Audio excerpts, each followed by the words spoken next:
I'm Jamie Kudla, president of Terry Tech Computer Consultants. Thank you for joining me for my podcast, Better, Faster, Stronger, where we help move New York Metro businesses forward with tips on motivation, leadership, management, and innovation. Joining us this week is Dr. Sunni Lampasso. She is the founder and CEO of Shaping Success in Scarsdale, New York. Thanks for joining us, Sunni. How are you? I'm good, Jamie. Thank you for having me. I'm excited to be here. Yeah, this should be fun. Really excited to be speaking with you. And obviously, we're going to learn about who you are and what you do. But I think that you're going to bring a great perspective with your background and your training and your expertise. So we're really excited to dig into this. So maybe a good place to start is tell me a little bit about yourself and who you are and some of your background and training and that sort of thing. I think that'd be a good place to frame the conversation. Okay, well, I am a clinical psychologist and now executive coach and consulting psychologist. I am pretty much was raised in Westchester in New Rochelle, and my business is located in Scarsdale, but I am a longtime Westchester resident and, left for a brief period to go to grad school, but have been back for over 10 years. So I'm a real New Yorker. And you're local. Yes, I'm a local. As opposed to me, I'm from Western New York. Well, actually, I'm a local now. I'm from Western New York. I won't give you my age, but I spent maybe the first 20 years, on that side of the state. So now I'm more from Westchester than I am from Buffalo. So, but I still have Buffalo roots. Okay, Buffalo is great. Where'd you go to grad school? I went to the California School of Professional Psychology out in San Diego. Oh, nice. And how long were you out there for? About 10 years. I stayed there a little bit after graduating and then came back because I'm a New Yorker. How long was the program out west? The program in total, it was a doctorate and master's combined, so it was about 7 years. Wow. And then obviously you spent the next 3 years after that working out there? Yes. So I worked out there for a bit, but always had the goal of returning to New York. So finally did that. And, I think throughout my career, I've worked with a variety of different populations, from children, adolescents, adults, older adults, families. I've really worked with a variety of populations and for different types of organizations, as well as for myself in private practice, which I've been doing for about 9 years now. So what was the motivation, to pursue that career? Because obviously you've done a lot, and it sounds like you've changed, what you're actually delivering on. I guess the service is similar, but the medium in which you're doing it has changed over the years. So when you were first, getting involved in this, what was your motivation? What were you looking to do? What was the spark? What was the interest in it? Well, I think the interest in psychology, I've always had an interest in helping people. One of my first jobs was as a lifeguard, so that was helping people in a bit of a different way. I'm also a swimmer, so but really I've always had a desire to help people. And when I was first introduced to psychology in high school, I really loved it, and from there just wanted to help people through psychology. So I kind of knew right then that this is what I wanted to do, and really helping people I've been doing over my career, again, in different ways, different types of organizations, different populations, and really moving into executive coaching has been an extension of what I've done, sort of helping people in a different way. So when you first started, obviously you went to, you got your undergraduate and master's, and then you got your doctorate. When you first started, what was your first role? What were you doing after you graduated? My first role, I was working for an agency that worked with families and children. So really helping children on the autism spectrum, helping them to, learn things that they were having difficulty learning, helping to train the parents on how, or work together with the parents on how best to help their children, working with the school system. So really working with the entire system that the children were in, including their family, the school, sort of everybody who was involved. So really looking at the system as a whole. Was that a private practice, or was it part of a municipality or a school district, or where did you start with that? It was an agency that contracted with various school districts. So it was, I did work within schools and within homes. It was really just looking at the whole child's life. So really that systems perspective. Yeah, taking that holistic approach. And you did that while you were in California? Yes, yes. And interesting you say that holistic approach, because that sort of led me when I moved back to New York to take a teaching position at the graduate school at the College of New Rochelle, where I taught a class for many years that I absolutely loved called Holistic Approaches to Stress Management. I got to believe, look, not knowing much about your industry, it's so complex and there's so many factors and variables that to treat or to, help coach somebody with knowing just this much of their life would be very difficult. I mean, I would think they would have to be holistic. Otherwise, you would be missing a lot of it. Exactly. I think whenever I'm working with people in any capacity, I have to look at them holistically, at the whole person, operating within a larger system, work, family, all of the relationships. I think you can't just look at the person alone. Yeah, we're complex beings, right? And all of those things play a factor or play a role in who we are and how we respond and our emotional state and all of that stuff. Yes, that's for sure. So then you left California, came back to New York, and where did you start in New York? Well, I started with this teaching position at the College of New Rochelle Graduate School, and then I was working for a group practice that was contracting with various skilled nursing facilities and assisted living facilities. So working a lot with people who were recovering from illness or managing chronic illness. So working with adults and older adults. And how long were you there for? I was there for about 5 years, Mhm. and also did some other contracting work as well, and worked for an agency that supported individuals with developmental disabilities in group homes. And then, like I mentioned, about 9 years ago, started my private practice and slowly built that up and moved into doing that full time and working really mainly with adults. So who are your clients? Adults, you say, in your private practice, but who are your clients? Are they're individuals, they're families, what does that look like? In my private practice, my clients are individuals. So they are adults of all ages. I would say, from college age all the way up. So really a variety of ages. And I work with them individually, but also understand them within the system. So really take into account other things they have going on. A lot of times people are struggling with work issues or, health issues, health/work issues. Work-life balance is Yeah. big, and navigating different transitions. So those are the types of, people that I work with. Have you seen an uptick in clients or demand, as a result of what's going on with COVID? Yes, I definitely think there has been an uptick in demand. And I think that also has to do in part with the decreased stigma with mental health, Hmm. that's come as a result of the pandemic. Yeah, yeah, sure. And I know you don't have the answer to this, but I suspect, and I'd like to hear your thoughts on it. I suspect that people are going to, have to resolve whatever issues they have going on now resulting from COVID for a long time. I mean, COVID doesn't have, I mean, it had a start, I mean, sometime around March of last year, but it doesn't really have an end, so it's not like, whew, glad that's done, let's get on with our life. So I suspect that there's going to be a long tail on the end of this. What do you think about that? Yes, I completely agree. I think, we're still currently in the process of adjusting, and we haven't, like you said, there isn't an end point.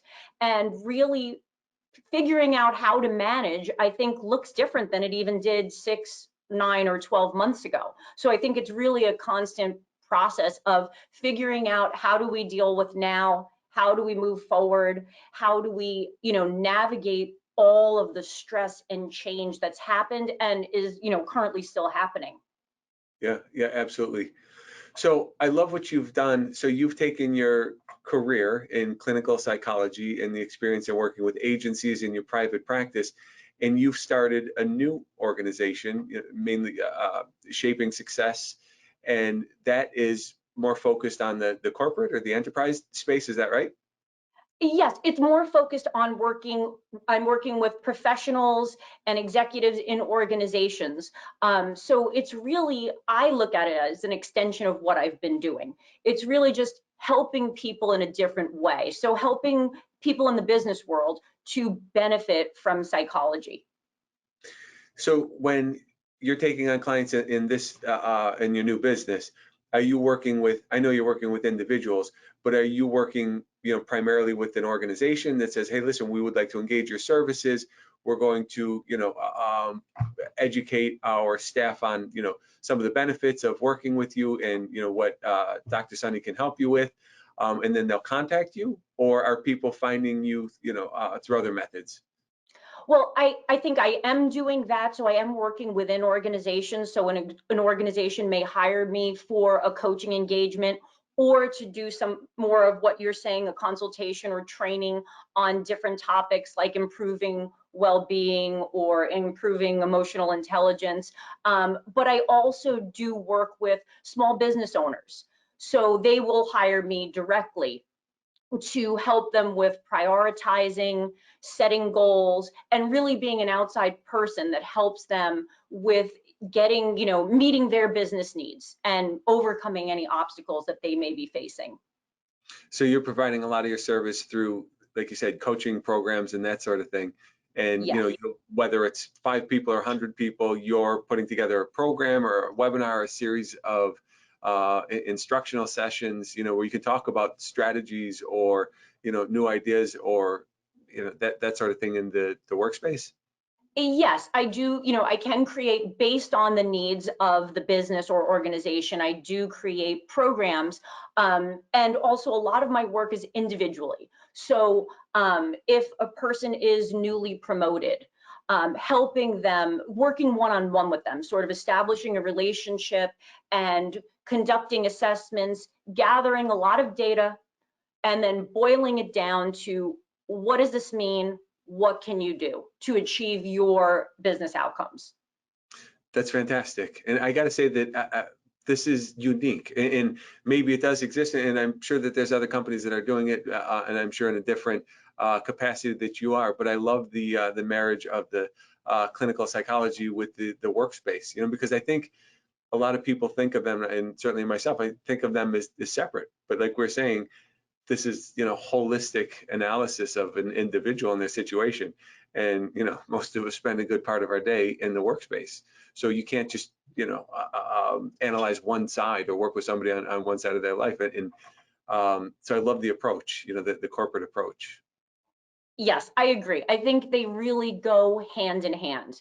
So like you said, so much of our time is spent in the workplace, and a lot of issues come up at work, whether they're interpersonal issues or, managing stress and demands of the job. There's really so much that happens. People also, maybe not feeling fulfilled or being happy with their work. There's so much that happens at work. And I think going into the workplace, by me going into the workplace and helping people specifically with these issues, it's a way for me to have a broader impact. So if I can help one leader or one manager to do things in a different way, to become more self-aware, to be more agile in their leadership style, it can impact the whole organization in terms of the other employees, in terms of productivity. It just has a really broad impact, which really is exciting to me. Yeah, it could have an exponential effect. Exactly. That's exciting. You use the term emotional intelligence. Is that a new term? Because I feel like it didn't exist. I mean, I think it always existed, but I certainly never really heard that term, before a couple of years ago. Is that something that you're hearing more and more? Is that, more common of a theme that people are talking about? Well, I think it's been popular for a while. It was originally developed by Daniel Goleman, and I would say it was really starting to be up and coming in the 90s. But I think now it's become much more commonplace. I think it's a hot topic for businesses, and I think emotional intelligence is an area that many people struggle in, and maybe without knowing it or being aware. Yeah, and I think that's an area that, if you can develop that, if you can improve it, again, to your point, it can have an exponential positive effect. I mean, even thinking in my own organization, to have a healthy emotional intelligence in regards to, working with my team, working with clients, even from a sales standpoint, understanding, where are they? What do they need? What is the real issue that they're telling me? Because they don't need a server, they don't need better internet connection, but what's the real issue at heart? And I think that comes from the emotional intelligence. So I love that term. And, I guess it's been around for a while, somewhat new to me, but I think I've been using it, and I certainly understand the value of it. Whether or not I'm good at it or I have a developed sense of it, I love the term, and I'm certainly aware of it and try and instill that in my team as well. Yes, well, and I think it can be helpful too to assess your emotional intelligence, to complete an assessment. There are free tools out there online to really find out where you are, because the thing about emotional intelligence is that it's a bit different than IQ. With emotional intelligence, we can assess where we are and then develop the skills, build our score, and again, that really has an effect on how we feel and then also how others feel. Great, that's excellent. So we're going to shift gears here a little bit. We're going to get into the format of the podcast, which we know is better, faster, stronger. So I'm going to ask you, I gave you, a prep sheet, a questionnaire in regards to preparing some answers in regards to what's made you better, what's made you faster and stronger. So if you could share something, that we'll start with better, share something that's made either you better, your clients better, or maybe some of the organizations that you've worked with, because you have a pretty extensive career and a lot of experience. So I'm curious to see, what have you done, what have you learned that would make the people that are listening on our podcast, that they can apply to their own lives to make them better. Okay, well, that's, I think, an easy question for me and ties into what we were just talking about, the emotional intelligence. So I think something that has really helped me personally, has also helped my clients and helps organizations, is improving emotional intelligence. It's really a way to be better communicators, be able to manage our own emotions and stress in a better way. So really looking at your emotional intelligence, find out where you are. If you don't know where you are, find out where you are. And then, again, there's tons of tools out there, tons of books and resources on improving emotional intelligence. And I work with people a lot to, help them. For example, a leader may have difficulty providing feedback to employees. And working on, okay, well, what's going on here for you? Emotional intelligence can be thought of as having 4 different components, and that's self-management, self-awareness, social awareness, and relationship management. And so looking at all of those things are coming into play when a leader is providing feedback. So where are they? Where can they build skills? What can they practice? And really just, again, looking at where are areas for development and emotional intelligence is a surefire way to make companies and people, to make us better. So if it was a new engagement and you're working with an individual or a company in regards to emotional intelligence, do you identify like a specific area and focus on the emotional intelligence around there, or do you kind of zoom out and just say, okay, let me get an assessment of emotional intelligence at a high level? And I know that you could probably talk about this for the next 10 hours, right? So I know that I'm going to ask you to be a little bit brief here, but I guess how you made mention of some some tests or some resources out there that maybe people could tune into. I guess where's a good place to start? What are some of the questions that you would ask? Well, I really always start with an emotional intelligence assessment called the EQI 2.0, because that gives a real breakdown of the components and subcomponents, so we can really look at the person's scores and see where there are specific maybe gaps or areas that they may benefit from developing. And I think sometimes, depending on the situation too, especially if I'm working within an organization, I'm also gathering information and data from other people in the organization. So I want to find out, how are the other people experiencing this person, through interview or assessment. And I'm basically, gathering a variety of data, and then again, boiling it down into, okay, we've got a lot of stuff here. We've got a lot of information. What does it mean? And what can I do with it? What I find interesting in your space, that you use the psychology with data, because from an outsider's perspective, I wouldn't think that there would be a relation, that you could get data implies that it's analytical, that it's factual, that it's, tangible, measurable, that kind of thing. And so I guess give me an example of a type of question or, kind of data that you would ask or collect in order to measure somebody's emotional intelligence. Okay, well, and I think maybe the data that I'm talking about is slightly different in the fact that it is more qualitative. So I'm really, asking questions, informational. It's the engineer in me. I'm wired one way. Yes, I get it.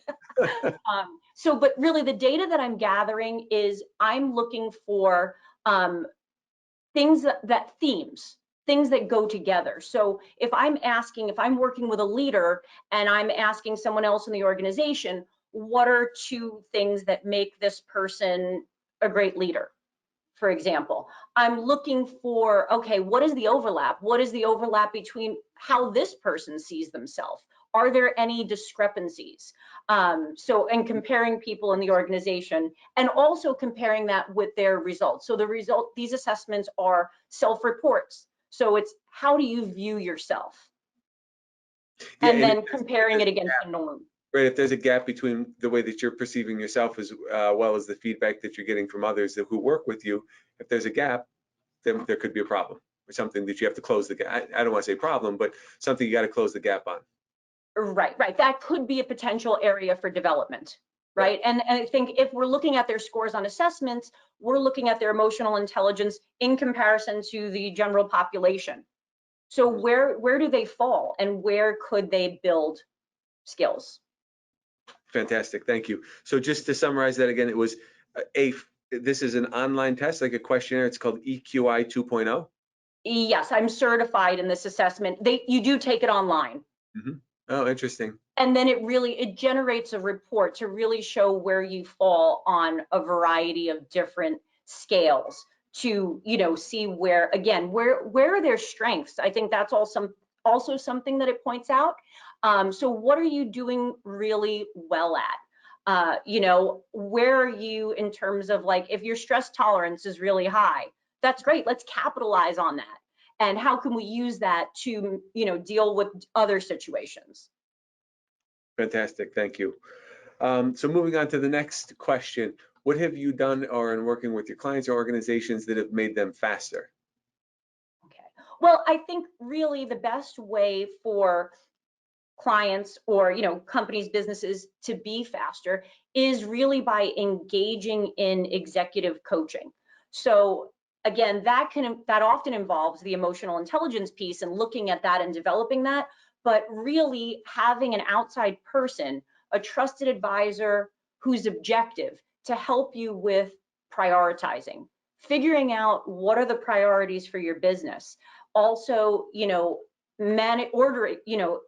putting them in order, and then creating actionable steps. So I really partner with people through this process to really form a relationship with them. Again, I'm not part of their business. I'm really an outside perspective, which can be really helpful. I think oftentimes that can help with decisions being made more quickly and more efficiently, and it ends up saving, I think, time and resources too, if someone's improving their emotional intelligence and again having that impact on the entire organization.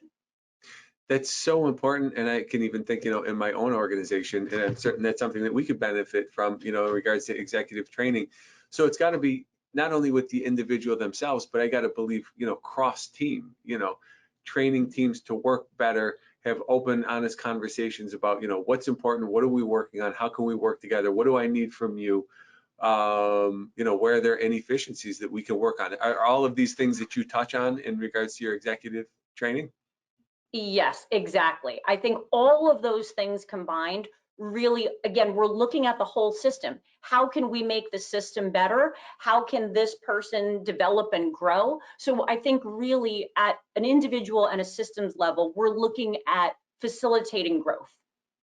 So where do you get that framework? Obviously you were trained in this, but is there like, if you're going to be doing executive coaching, is there a widely accepted framework or guideline in which you work, or how does something like that, what does that look like? Okay, well, I think that's a good question because I do think different coaches have different perspectives. I think really the two frameworks that really appeal to me and have been helpful for me personally are, the emotional intelligence framework. So looking at people from that perspective, where can they grow in terms of self-awareness, managing their own emotions, their awareness of others, and managing those relationships. So that's really part of my framework that I use to really understand people and to help them to grow. And the other piece that I really draw from is positive psychology. And I'm a big fan of positive psychology. And that was something I mentioned earlier with identifying strengths. I'm really helping people. I'm not only helping them to identify areas for development. Positive psychology looks at, okay, what are your unique strengths? What are you doing well? What do you enjoy doing? What do you care about? What gives you energy? So I think that's really part of this process too, because I think for all of us, we don't focus on strengths enough. I would agree. And just, to your point, this positive psychology, if you could frame your day, and look, I don't know is that there's the ideal job, the ideal role, the perfect position, that's going to hit on all of those things. But if you can focus on those things and bring the things that you really enjoy doing, and if you could somehow have, a good portion of your day or, the responsibilities that you're going to take on in this management role, if you could focus on those things that you're really good at, I mean, that's going to change everything within the organization, within your mental state, and the things that we're talking about, make you better, make you faster, make you stronger, which are somewhat intangibles. But in general, if you're doing things that you like, you're fully engaged. I mean, your whole mental state is elevated. It's better. Completely. And I think that's what it's about. It's figuring out, like you said, how to do more of what you're good at, what you like. And I think even on the flip side of that, I think sometimes for people that's hard to identify with Mm. work, depending on the person and the position. And I think really helping them to identify, okay, what things went well today, Yeah. right? What did you enjoy doing? Because again, we tend to focus as humans on what we didn't do well on. Yeah. Yeah. Oh, without question. And it doesn't. Those seem like simple questions, but nobody takes the time to ask those questions. Just a couple questions at the end of the day, could probably create that self-awareness and focus you on this positive psychology. Get you thinking that way, moving in that direction. Yes, I agree. And another part of of positive psychology is values. So what matters to you?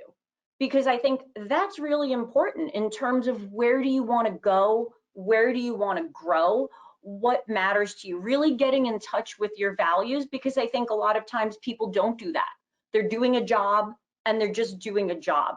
They're not really focusing on what's most meaningful to them. What are the things that they care about the most and give them the most energy? So that's often part of what I'm looking at too, is really doing a values assessment of what are this person's values, what matters to them, is this a good fit what they're doing?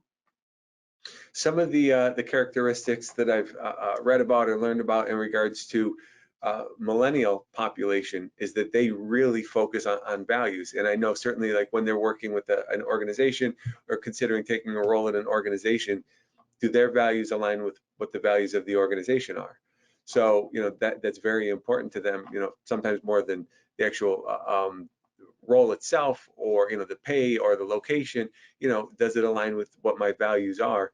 So I think that's kind of interesting because if you were to ask an organization what are their values, I wonder if most organizations could give you an answer. Right. I think that's a really good point. And I do think that you're right. People are more in touch with their values and want to do work and work in organizations that align with their values. And I think, we see that with companies where they're values based. And I think, it's easier for them to have more supporters when their values align with the customer's values. It completely changes the business relationship in a positive way. Yeah, and then you're really operating in this zone of excellence, and when you're really engaged and everything is positive and it's resonating with who you are. I mean, we've all been in that situation when you're firing on all cylinders. Think of all the greatness that comes out of that. All the great ideas, all the things that you can accomplish. Not only for yourself but for the organization. So that's a really interesting perspective. Yes, it's very motivating. Like you've Yeah, right, experienced it, right, right? right. When we're passionate about what we're doing, we do it fully. Like you said, we're more mindful, we're more engaged, and we enjoy it. Fantastic.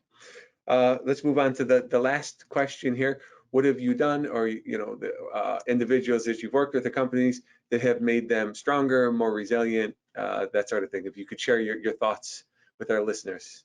Sure. Well, I'm really a proponent of resilience. You mentioned, what can you do to be more resilient?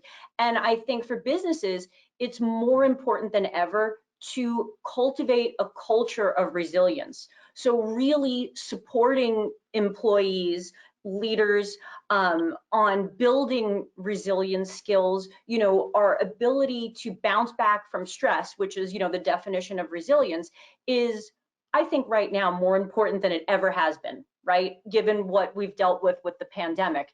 And by, increasing resilience in our employees and our organization, supporting each other, connecting with each other, valuing the skills that build resilience. For example, mindfulness or taking breaks. I mean, there's so many things we can do. And I do work with organizations to help them really build that culture, because if we're more resilient, we are less likely to get sick. Yeah. We are less likely to burn out. We're less likely to quit. There's so many benefits. And I think really the more resilient we are also means the more happy we are. And again, there's the positive psychology piece. If we have an increased sense of well-being, this ties into the resilience. We are going to be stronger. The organization's going to be stronger, and the people within the organization are going to be stronger and will be more connected. So when you're talking about the resilience, are there things that you can do, maybe a couple tips that you could do, in regards to helping yourself become more resilient, or, in regards to helping other people in your organization, give us a couple ideas or thoughts that you could do to help make others more resilient? Well, I think one thing would be to increase your own resilience would be to work on self-compassion. So really to focus on being kind to yourself, talking to yourself as if you were talking to a friend. So, I think if a friend makes a mistake, what you might say to that friend would be different than when you make a mistake. Like we're often We all have that inner voice, that inner chatter, right? And it's not always kind. Exactly, exactly. We all tend to be really hard on ourselves and our toughest critics. And if we can work on being kind to ourselves when we make mistakes, instead of beating ourselves up, looking at it as a learning experience or an opportunity to grow, that's something we can do to, build resilience. And I think mindfulness is another skill that we can work on learning, to be more fully present, and can help us to build resilience through increasing our ability to tolerate stress. How about in others, if you were going to help somebody else be more resilient? Well, I think it would be, those same things. And I think also too with work, in respect to the workspace, I think really establishing boundaries between work and not work, which I think that's been a little bit blurred with the pandemic and people Yeah. working from home. But that's a big one too, because we have to be able to have breaks. I think many people are finding themselves working more, or it's just there isn't that separation. And really creating that, it's really important to work on those boundaries, so you can be able to tolerate more stress and bounce back. Great, great. That's it. Great input. Thank you for sharing that. So one last question that I like to ask to wrap up our podcast here is, if you could go back to yourself, knowing everything that you've learned and everything that you know now, and you could go back to yourself in the beginning of your career and share a piece of information that you didn't have back then, what would that piece of information be? I would say that piece of information would be, follow the path, just keep going. You don't know where it's going to lead, but it's going to lead to great places. Excellent, excellent. That's sage advice. Thank you for sharing that. Sure. So thank you for joining me on my podcast, Better, Faster, Stronger. Be sure to check out our other podcasts at www.bfsmetro. And thanks again for joining us, Sunny. Have a great day. Thank you, Jamie. You too.